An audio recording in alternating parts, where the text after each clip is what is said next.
Halo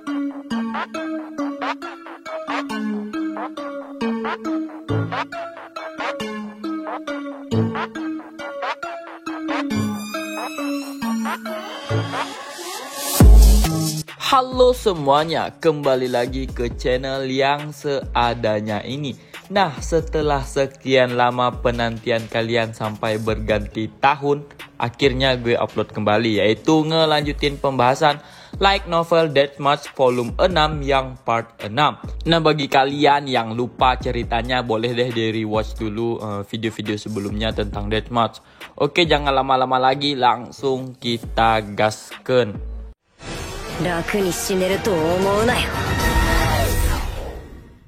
Di video kemarin kalau nggak salah sampai pada pembahasan di mana mereka semua berjalan-jalan di kota. Oke, gue lanjut dari situ. Sebuah suara pun memanggil Sato, dan Sato pun melihat seorang pria dan wanita yang tampak akrab sedang menatap pedang. Itu adalah pasangan samurai dari Kekaisaran Saga yang mereka lihat dalam kompetisi seni bela diri. Mereka adalah Kajiro dan wanita yang menggunakan polearm. Keduanya pun berbalik untuk melihat ketika mereka mendengar seruan Pochi yang tidak disengaja. Melihat Pochi dan Tama dalam cosplay mereka, Kajiro dan wanita itu pun tersenyum. Kajiro menilai Pochi memiliki keterampilan yang bagus dalam memegang pedang kayunya saat cosplay. Jadi, dia pun menawarkan diri untuk mengajari Pochi gaya pedangnya dengan beberapa imbalan untuk perjalanan mereka. Pasangan samurai itu pun menjelaskan bahwa mereka sedang dalam perjalanan ke Labyrinth City untuk meningkatkan keterampilan tempur mereka. Dan senjata mereka saat ini sedang diperbaiki dari kerusakan yang mereka alami di turnamen. Akibatnya, mereka tidak bisa mendapatkan uang dengan berburu monster atau mengambil misi pengawalan. Di sini, Sato yang memang ingin mencarikan seorang guru untuk gadis-gadis Beastfolk itu pun menerima proposal Kajiro dan membuat kontrak kerja selama mereka tinggal di ibu kota lama. Ketika lonceng berbunyi di museum, Kajiro dan wanita itu pun pamit untuk pergi karena pertempuran utama turnamen dilangsungkan hari itu juga. Mereka pun berencana untuk memulai pelatihan keesokan harinya. Kerumunan di pameran Raja Leluhur Yamato pun segera menghilang sehingga mereka pun dapat melihat dan mempelajari tentang sejarah ibu kota lama dan kerajaan Shiga. Saat mereka sedang asik memeriksa permadani, sebuah suara yang jernih pun terdengar di belakang mereka. Sato pun berbalik dan menemukan sebuah panggung yang didirikan di ujung lorong. Sebuah orkestra pun memberikan musik latar untuk penyanyi yang berdiri di tengah panggung yang sedang menggambarkan adegan di permadani itu. Berdiri di depan Raja Iblis adalah ular hijau, lendir seperti mochi merah muda, dan setan neraka besar yang lebih besar berwarna biru dan merah. Mereka semua dipimpin oleh setan kuning 4 tangan. Penyanyi itu pun melantunkan rincian kekuatan khusus masing-masing iblis. Yang hijau bisa berubah bentuk, yang merah muda berspesialisasi dalam pertahanan, yang hitam muncul dan menghilang secara tak terduga, dan yang kuning sebagai pemimpin de facto. Jauh lebih kuat daripada setan biasa, kisah penyanyi itu berlangsung cukup lama. Tuan Iblis itu pun memanipulasi para orcs, mengubahnya menjadi Boshi Mohei untuk bertarung melawan para kesatria. Para kesatria kriptid dari kerajaan Flu pun bergabung dengan pertempuran yang dipasang pada Griffin. Kemudian, Raja Iblis pun memanggil benteng langitnya, Tokezera. Dan ikan-ikan raksasa yang tak terhitung jumlahnya berenang melintasi langit.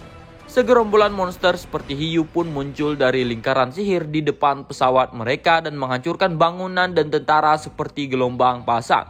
Persis ketika kerajaan berada di ambang kehancuran, penyelamat mereka pun muncul di belakang. Naga langit, dia adalah Raja Leluhur Yamato itu sendiri. Kesatria itu memegang perisai besar dan tongkat, serta beberapa pedang biru bercahaya yang melayang di sekitarnya juga. Beralih ke tempat yang ditunjuk oleh Nana, Sato pun melihat patung perunggu setinggi Leluhur Yamato, serta replika Cledham Soloist yang sama besarnya. Ketika mereka mengagumi patung Raja Leluhur, sebuah kereta pun tiba-tiba untuk menjemput mereka. Itu artinya sudah waktunya bagi mereka untuk mengunjungi rumah Tolma dan Viscount Seimen. Mereka pun mampir ke rumah untuk mengantar semuanya kecuali Arisa dan Nana yang ingin ikut. Kemudian, kereta pun membawa mereka ke perkebunan Viscount. Dengan perawakannya yang tampak agak tua dari usianya, Sato pun sulit untuk percaya bahwa dia adalah saudara laki-laki Tolma, Hosaris Siemen. Yang ada di ruangan itu adalah dua bersaudara itu sendiri, Arisa dan Sato. Sedangkan Nana, dia ingin pergi ke rumah yang berdekatan di mana keluarga Tolma tinggal dan Sato pun membiarkannya untuk melakukan apa yang dia suka.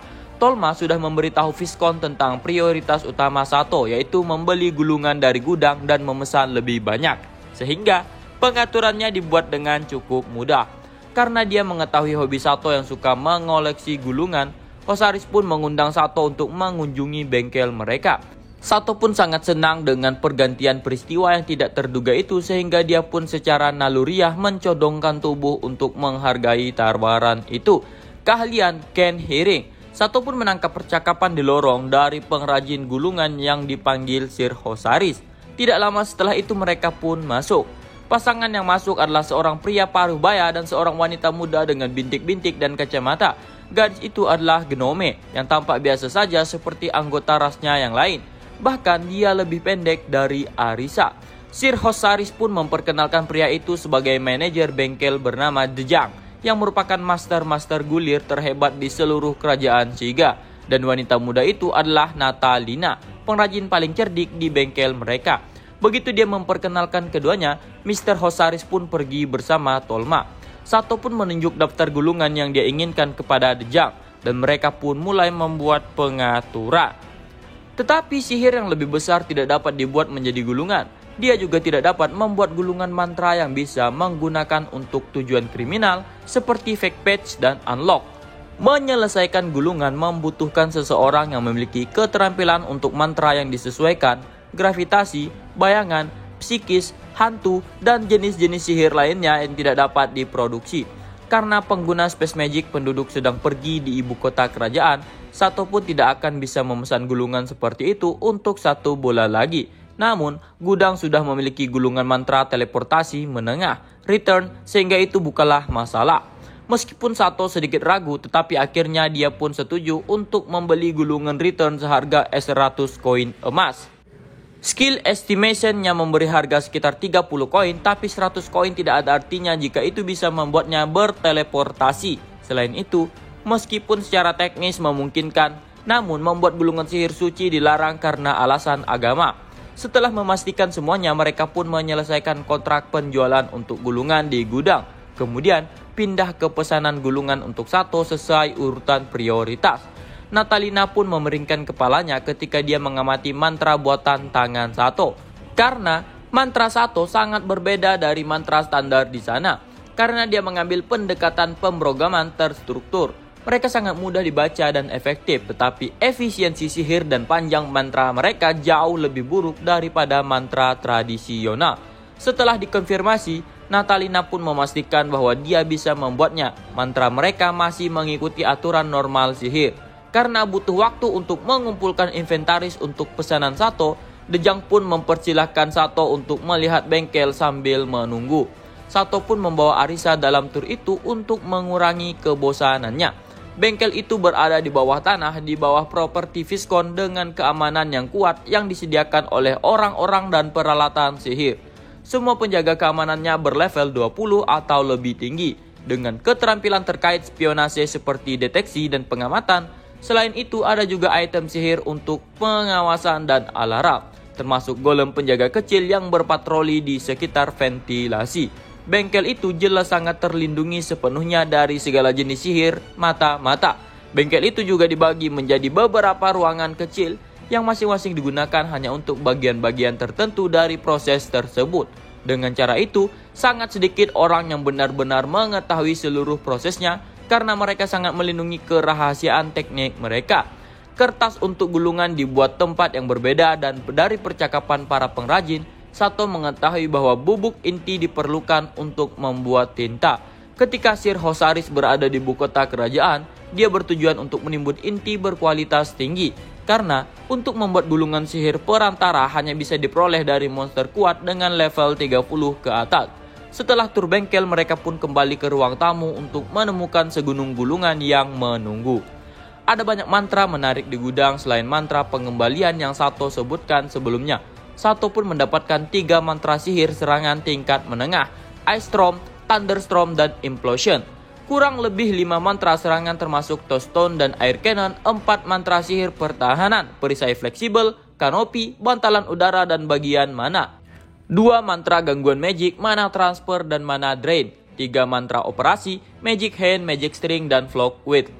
2 mantra penyembuhan, water heal dan aqua heal. Lapangan rahasia mantra anti spionase dan 4 mantra dukungan, enchant, magic protection, enchant perlindungan fisik, enchant sparking blade, dan enchant shield. Jika Sato bisa menguasai semua mantra itu, sisa perjalanannya akan menjadi jauh lebih mudah. Sedangkan mantra khusus yang Sato pesan adalah 3 mantra sihir sehari-hari, cuci lembut, kering, dan perban. 2 mantra penyembuhan, hapus racun dan penyakit cure. Dan 2 mantra peleburan, sampling metal dan melt metal. Adapun mantra asli, Sato memesan mantra tempur interpersonal like stun dan remote stun. 3 mantra untuk membuat item sihir, kontrol cair dan kontrol udara, dan kontrol elektronik. 2 mantra untuk bersenang-senang, sihir api mantra kembang api dan ilusi sihir cahaya fireworks, dan 3 mantra eksperimental, shooter, standard out, dan graphic view. Standard out hanya dirancang untuk menampilkan teks hello world di log menunya, sedangkan graphic view harus membuka jendela persegi panjang dengan teks yang sama pada layar menunya. Kedua mantra itu hanya akan berguna untuk Sato, tapi jika mantra itu bekerja, dia berencana untuk mulai mengembangkan mantra seperti perekam suara dan foto. Sementara itu, shooter adalah mantra yang menggabungkan sihir ledakan dan sihir praktis yang dirancang untuk menembakkan peluru mulai dari ukuran kerikil kecil hingga bola bisbol. Secara teori, itu bisa digunakan sebagai senjata, tapi itu kurang efisien dan kuat daripada sihir serangan yang lebih rendah. Tujuan utama Sato dengan mantra itu adalah agar dia dapat menembakkan panah suci yang sudah diisi dengan kekuatan sihir ketika dia harus bertarung dengan Raja Iblis lainnya. Karena dalam pertarungannya sebelumnya, Sato menyadari bahwa dia membutuhkan kedua tangan untuk menggunakan busur sehingga itu kurang efektif jika harus bergantian dengan pedang. Setelah mereka menyelesaikan kontrak yang diawasi Dejang, Sato pun meminta bantuan untuk menguji mantra aslinya di halaman. Selama tes, Sato menemukan beberapa kesalahan ceroboh sehingga dia pun merevisinya di tempat. Lalu, Sato pun menyimpan gulungan jadi yang dibelinya ke dalam garage bag dan pergi menjemput Nana dari rumah Tolma. Setelah makan malam, Sato pun membawa Arisa ke runtuhan labirin di bawah ibu kota tua untuk eksperimen sihirnya. Tujuan Arisa ikut karena dia ingin mengembalikan poin keterampilannya yang hilang saat dia menggunakan dengan cara memilih reset dari daftar skillnya, sehingga itu akan mengembalikan poin dari semua keahliannya.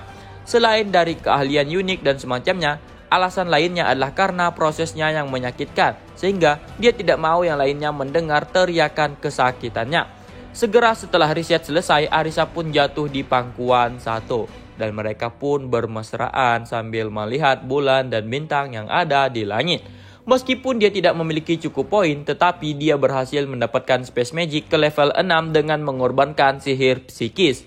Karena Arisa ingin pergi ke suatu tempat di mana dia bisa menggunakan sihir sesuka hatinya, mereka pun memberanikan diri menuju ke tingkat tengah labirin. Arisa pun tersandung ke altar tempat upacara berlangsung dan mengamati gua. Kemudian, dia pun bertanya apakah Sato mendapatkan gelar pahlawan sejati karena mengalahkan Raja Iblis. Sato pun mengangguk dan mengubah gelarnya menjadi pahlawan sejati untuk membuktikannya. Arisa pun terkejut karena kagum, tetapi Arisa menjalin tangannya di belakang dan berpaling dari Sato karena itu memungkinkannya untuk kembali ke Jepang. Sato pun menjelaskan bahwa mereka masih harus membawa pulang Mia dan berlatih di Labirin City. Begitu semuanya menjadi lebih kuat, Sato ingin menjelajahi dunia bersama dan melakukan lebih banyak pertualangan. Bahkan jika dia bisa kembali ke Jepang, itu tidak akan lama. Setelah Arisa tenang, Sato pun bertanya kepadanya dari mana dia mengetahui hal itu. Arisa pun mengatakan bahwa Hayato memberitahunya ketika para pahlawan mengalahkan Raja Iblis dan menjadi pahlawan sejati. Mereka mendapat tawaran dari para dewa untuk mengirim mereka kembali ke rumah. Jika Sato setuju, maka dia akan dikirim kembali ke dunia aslinya, meninggalkan pedang sucinya. Dan pertanyaan dari dewa itu akan ditanyakan hanya sekali. Dan jika tidak segera dijawab, itu akan dianggap sebagai tidak. Sato pun berpikir, jika dia mendapatkan tawaran seperti itu, dia tidak akan pergi sampai semua orang cukup kuat untuk mengalahkan iblis. Dan karena dia tidak datang ke sana seperti pahlawan yang dipanggil biasa, jadi itu bukanlah pilihannya sejak awal. Sehingga jika dia mendapatkan tawaran untuk pulang sebelum dia siap, dia bisa meminta mereka mengirim pesan kepada keluarganya untuk memberitahu mereka bahwa dia baik-baik saja agar mereka bisa menerimanya. Kemudian Arisa pun mengubah topik pembicaraan mereka dengan bertanya, apakah pakaian pahlawan Sato benar-benar hanya wig pirang dan topeng perak seperti sebelumnya? Karena sampai saat itu dia belum ketahuan. Sato pun menggunakan perubahan cepat untuk menunjukkan penampilan barunya dengan wig ungu dan topping putih karena topeng peraknya telah rusak. Untuk menghibur Arisa, Sato pun melakukan pose konyolnya. Arisa pun diam sambil memikirkan penampilannya cocok untuk Sato sambil mendeskripsikan detail penampilannya. Dengan menggunakan illusion magic light, Sato pun membayangkan sebuah gambar pakaian yang Arisa gambarkan. Saat saran Arisa semakin konyol, Sato pun menghentikannya. Tanpa disadarinya, Sato pun berakhir dengan roda api di kakinya yang berputar sesuai dengan kecepatan dan meninggalkan bayangan setelah dia bergerak. Sato pun mencoba penampilan itu untuk bersenang-senang dan mempelajari cara mengendalikannya. Setelah penampilan luar alter ego Sato yang telah diputuskan, mereka pun mulai membahas tentang penampilan dalamnya. Karena Sato mengatakan bahwa dia juga telah menyamarkan suara dan gaya bicaranya sebelumnya, Arisa pun mempertimbangkan saran kepada Sato untuk menjadi pahlawan dengan kepribadian ganda atau berpura-pura menjadi beberapa orang. Karena itu sangat sulit untuk dilakukan. Arisa pun hanya menyuruh Sato untuk memastikan karakter pahlawan default yang cukup berbeda dari karakter aslinya. Karena Arisa tanpa ahli, Sato pun memintanya untuk menjelaskan bagaimana membedakan mereka dari diri utamanya. Sato pun meminta Arisa untuk memberikan daftar aktual dari sifat-sifat dirinya yang menentukan dan mencari cara untuk menjauhkan diri dari mereka. Arisa pun menghabiskan 1 jam lebih untuk memberi Sato petunjuk tentang cara bermain Nanashi versi 3. Dengan tepuk tangan yang meriah, Arisa akhirnya memberi persetujuan pada penampilan Sato. Setelah itu, Arisa pun bertanya apakah Sato mendapatkan item langka dari Raja Iblis. Sato pun menyebutkan mereka satu persatu sambil menunjukkan daftarnya kepada Arisa. Sementara Arisa berlatih untuk menguasai space magicnya, Sato pun menggunakan masing-masing gulungannya untuk mendaftarkan di menu sihir, kemudian menguji kekuatan versi menunya. Arisa pun telah setuju untuk membantu percobaan Sato, dan dia pun terkejut ketika semuanya berakhir. Mereka juga menguji mantra sihir luar angkasa untuk komunikasi dan mata-mata. Sato pun berencana untuk mengukir segel-segel dan meninggalkannya di sana. Papan segel adalah landmark untuk mantra pengembalian. Sato pikir akan lebih baik untuk melakukannya lebih dekat ke permukaan. Karena tempat itu sangat dalam sehingga sulit untuk berteleportasi dari atas tanah ke sana. Arisa pun setuju. Sato pun mengaturnya di beberapa tempat. Dan keesokan paginya di mansion, Sato pun menggunakan magic hand-nya untuk membantu anak-anak berenang di udara dan bersama dengan gadis-gadis muda. Nah, mungkin sampai di sini dulu untuk pembahasan Death March kali ini. Di video selanjutnya mereka akan dipertemukan kembali antara Nona Ringren, Nona Karina, dan Sato, Arisa, Lulu, dan lain-lainnya juga. Nah, untuk pembahasan Death March mungkin masih berlanjut 2 hari sekali. Tapi gue berencana untuk ngelanjutin light novel Tensura yang volume 19-nya. Kemarin kan baru sampai part 2 ya. Jadi gue akan ngelanjutin light novel Tensura juga. Karena yang translate officialnya udah rilis. Jadi gue gak perlu translate sendiri. Takut salah-salah kata kan. Mending nunggu yang officialnya keluar gitu. Oke dah, sampai di sini dulu untuk videonya. Sampai jumpa di video selanjutnya. See you.